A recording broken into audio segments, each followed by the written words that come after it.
Palestinians marked Naqba Day or Catastrophe Day this week, which is what they call the establishment of the modern state of Israel in 1948. The Gaza ruling Hamas had called on Palestinians to flock to Al-Aqsa in Jerusalem, and this followed riots on the compound in recent weeks. But what is behind the violence? Our correspondent Jodie Cohen sent us this ground report from the old city of Jerusalem. Watch. This is the Jaffa Gate of the Old City, which is home to the ancient Jewish quarter, Muslim quarter, Christian quarter and Armenian quarter. These four communities still live in these quarters today, and every year around 4 million visitors come to see the holy and historic sites. In fact, this 1 kilometre area is at the heart of the Jewish, Muslim and Christian religions. The Western Wall is the historic outer wall of the now destroyed Jewish temple, which, while no longer standing, is still the holiest site in Judaism. In its place now stands the Dome of the Rock and Al-Aqsa mosques. Al-Aqsa is the third holiest site in Islam. In 1967, Israel's neighbours were poised to attack the Jewish state. In a preemptive strike, Israel managed to take back control of East Jerusalem from Jordan.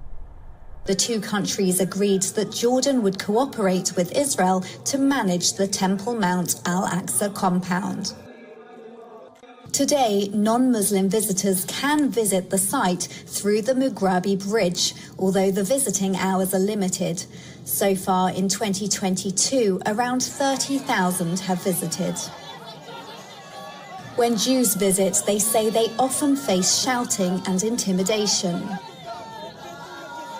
Leaders from Hamas and the Palestinian Authority have accused Israel of seeking to change the status quo on the Temple Mount Al-Aqsa compound. However, Israeli leaders have insisted that they are maintaining the status quo. I spoke with Rabbi Stephen Berg, the CEO of Aish HaTorah, which educates people about Judaism, about the historic connection of the Jews to the Temple Mount. It goes back over 3,500 years. Abraham, Isaac, and Jacob, the founding fathers of Judaism, came to this spot. They understood it to be the holiest spot in the world. And it continued on, and Jews came here from all around. And eventually, King Solomon actually built the temple. The #1 synagogue in the world was right here on the Temple Mount. And even today that we don't have a temple because it was destroyed 2,000 years ago, for the last 2,000 years, Jews from all over the world, this is the one spot that they have all come to pray and continue to come. During the recent Ramadan festival, the Palestinians claimed that Israeli police stormed Al-Aqsa. Israel says they arrested Hamas supporters who had stockpiled rocks inside the mosque, which they threw at police and at Jewish worshippers praying at the Western Wall behind me. Jordan would like a greater role in managing the holy site, and Israeli Prime Minister Naftali Bennett has affirmed that Israel will retain sovereignty over the site while working in cooperation with Jordan. With Jerusalem Day marking Israel's reunification of the city next week